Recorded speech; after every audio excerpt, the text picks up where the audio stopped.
Hey folks, welcome back. Got another video for you. This one is a character from the Overwatch franchise. This is Soldier 76. Honestly, a character I know nothing about. I'm just coming from it from the perspective of the figure, so I really love the figure design. And I do know a little bit about him, we'll get to that. Give you 360 of him. This is John Francis Morrison, and he's got a nickname as well called Jack. And he is from the Overwatch games. He's from the first and the second. Kind of move his gun out of the way a little bit. And he's a really cool fig. He comes in one set, or he came in one set. The Dorado Showdown, which is this kind of a cool scene. It was like a part of one of the maps. It was like this, I believe it was a Mexican themed town, and it had a truck, and it had a light post, and then it had a kind of a facade building to it. It also came with Reaper and not Hanzo, McCree. So yeah, cool set, and I do like this figure a lot. This figure only came in that set, and he's not too expensive now. He should be around 10 to 12 bucks. Depends on where you go. But yeah, I like this figure a lot. He comes with one accessory. In this case, it's a big-ass blaster. Pretty cool looking. I do like that. It's really dope build, and it's built off of the Overwatch gun that was introduced, pretty much, or like the gun piece with all the studs on it. So if I take this off, you may be able to see this type of gun piece. It's got all the studs around it. And let's see, it's got 11 pieces to this gun. And most of the Overwatch sets have these built guns for the characters. I actually think this works really well. It gives them a lot of personality, and this gun is no exception. Sorry if it's not focusing. But yeah, this gun is really cool. It's got nice colors. I like the blue. The blue matches his arms. And this bottom piece, actually, it's kind of cool because it's kind of blocking the handle, and it kind of prevents the gun from swirling around the figure.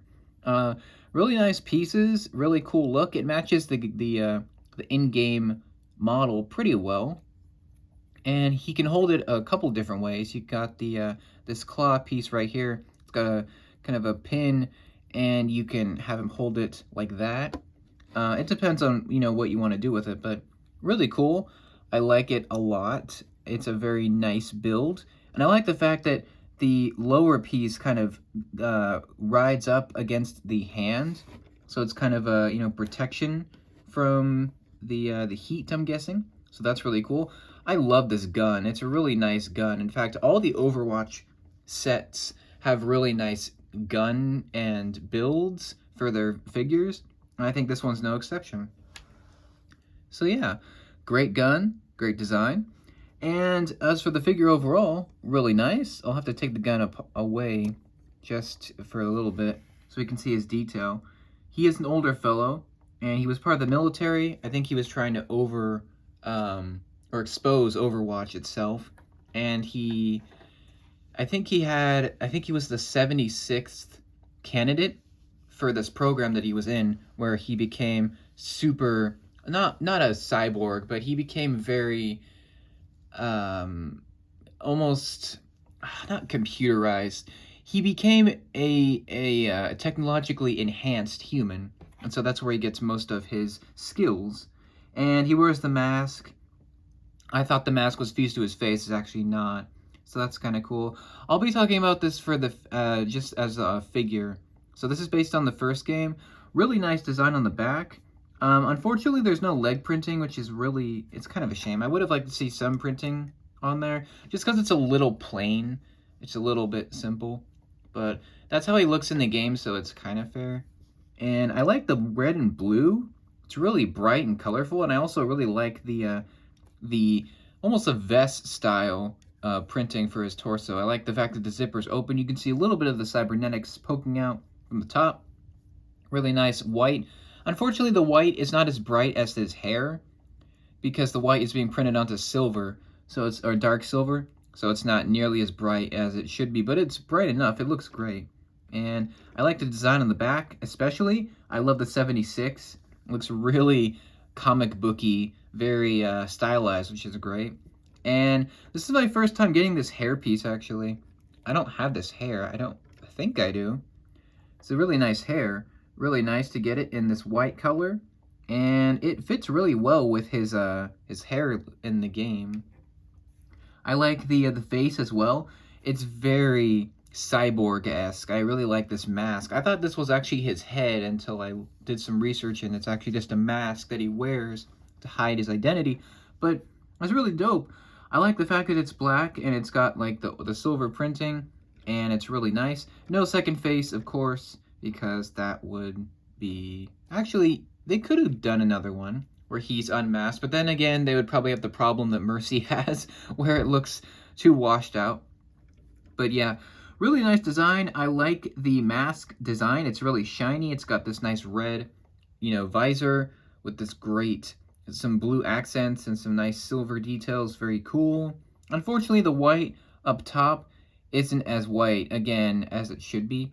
But actually, that's fine because this hair covers 90% of that. And it's really nice. Really cool figure. I like the colors. And yeah, I was able to build his gun up. Kind of a cool little thing to do. In terms of Overwatch characters, I'd say he's probably not nearly as interesting as some of the others like Junkrat or Bastion or, Widowmaker or, some of the other ones like even Reaper. So he's not nearly as interesting of he's not as flashy of a figure as the other ones. But, I mean, that's kind of fine. He's meant to be a soldier, right? And I think he's a really cool figure. Really great design. They actually kind of nailed it. And, unfortunately, Overwatch as a LEGO theme is over. So that's a little bit disappointing. I'm going to try to get at least a few more of the figures. Not all of them, but I think most of the main cast I'm going to attempt to get. I was thinking about getting some of the sets, but I'm like, I don't know. Most of the sets are kind of like facades, and they're not, super huge sets. At least most of them. So, it's up to preference. But yeah, I'll try to get at least 4 or 5 more of the cast, and then that'll be it. But I like Soldier 76. I think he's a really awesome minifig. I'm glad I picked him up. He seemed to be in pretty great shape, and yeah, he's going to be a really unique addition to my wall for sure. And I think he definitely stands out as one of the cooler figures of the line, for sure. And I apologize if I don't know much about him, like, biography-wise. I just, I'm kind of still a newbie to the Overwatch universe. But just as a figure, it's super, super, special. It's, very unique. It's, very, different, in my opinion. So, yeah, that's about it for Soldier 76. Let me know what you think about him. What do you think of his in-game model? Do you think the second one improved on his design? And what are your thoughts on him as a character? And do you have this figure? Do you like it? And what's your favorite Overwatch set or minifig? Let me know. And what do you think of the games? Do you prefer 1 over 2, 2 over 1? Let me know. And that's it. Thank you for watching. Thank you for your support. I'll see you in the next one. Take care.